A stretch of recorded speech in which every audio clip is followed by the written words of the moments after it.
Imagina só, encontrar um livro que estava perdido há gerações e que vira o seu mundo de cabeça para baixo. Pois é, para um rei, essa descoberta não mudou só a vida dele, mas o destino de uma nação inteira. Essa história de como um texto antigo deu início a uma verdadeira revolução. Pois é, a grande questão da história do rei Josias é exatamente essa. Como é que a redescoberta de um único pergaminho conseguiu provocar uma das reformas religiosas e culturais mais radicais da história? Vamos entender isso juntos. Bom, tudo começa em Jerusalém, lá pelo 18º ano do reinado de Josias. O templo estava passando por umas reformas e no meio das obras, o sumo sacerdote Ilquias encontra algo que muda tudo: o Livro da Aliança. Um texto da lei que, ninguém via há gerações. Quando Josias escuta o que está escrito no livro, ele fica chocado. Ele se dá conta do quanto o povo tinha se desviado. E o que ele faz? Ele não guarda aquilo para si. Numa atitude pública assim sem precedentes, ele reúne todo mundo, do mais simples ao mais importante, e lê cada palavra em voz alta. Foi um verdadeiro momento de acerto de contas nacional. E ali, na frente de todo mundo, o rei faz uma promessa. Ele se compromete a seguir o que estava naquele livro com total devoção. E o povo todo entra junto, firmando uma nova aliança. Mas o mais interessante é que isso não ficou só no discurso. A ação foi imediata. Com a aliança feita, Josias dá início a uma campanha assim implacável para purificar o reino de todas as práticas que o livro proibia. E não foi uma mudancinha não, foi uma varredura completa. O ponto central é que essa reforma tinha alvos muito claros. Ídolos de deuses como Baal e Aserá, sacerdotes de outras religiões, altares que estavam espalhados por todo o reino. Até a adoração ao sol, à lua e às estrelas foi cortada. Nada escapou. A purificação começou no coração do reino, o próprio templo. Josias mandou tirar de lá todos os objetos usados na adoração a outros deuses, levar para fora da cidade e queimar tudo até virar cinza. A reforma foi atrás também das práticas mais terríveis, mais desumanas. Josias destruiu um local chamado Tofete, onde, segundo os textos, crianças eram sacrificadas em rituais. Ele profanou o lugar para garantir que uma atrocidade daquelas nunca mais acontecesse ali.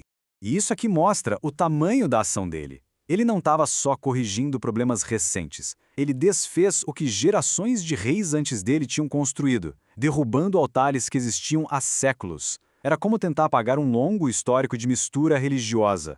E para ter certeza de que esses locais de culto nunca mais seriam usados, ele tomou uma medida drástica. Depois de destruir tudo, ele profanou os lugares espalhando ossos humanos sobre eles. Isso os tornava ritualmente impuros, de forma permanente. O recado era claro: isso aqui acabou de vez.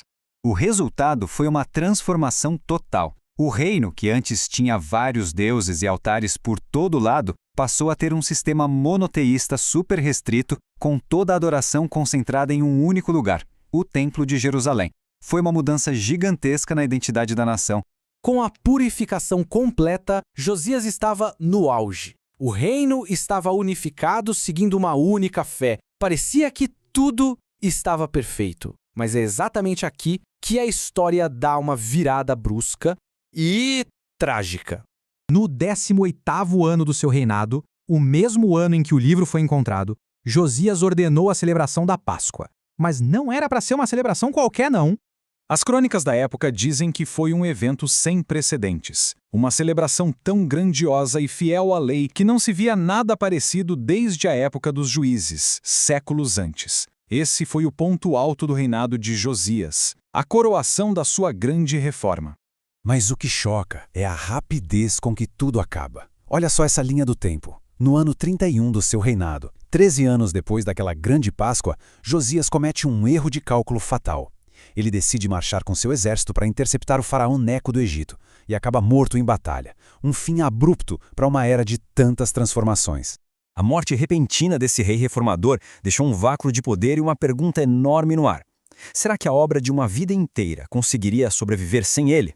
E a resposta, infelizmente, foi não. Aquelas fundações que ele construiu com tanto esforço se mostraram muito frágeis. Sem a liderança forte dele, o sistema todo que ele criou desmoronou quase que da noite para o dia. Quem veio depois dele simplesmente desmantelou tudo. O primeiro filho, Jeoacás, ficou no trono só 3 meses antes de ser deposto e exilado. O segundo, Jeoaquim, até reinou por 11 anos, mas revertendo tudo que o pai fez e transformando o reino num estado vassalo do Egito, pagando tributos pesadíssimos. Em pouco tempo, a grande reforma de Josias era só uma lembrança. E isso tudo nos deixa com uma pergunta muito poderosa, que ecoa pela história. A jornada de Josias é a de um líder visionário que transformou a sua nação. Mas é também um alerta, sabe? Sobre a fragilidade de uma mudança que depende de uma única pessoa. Será que uma reforma, por mais profunda que seja, consegue mesmo criar raízes e durar? Ou ela está sempre destinada a desaparecer junto com o seu criador? É algo para a gente pensar.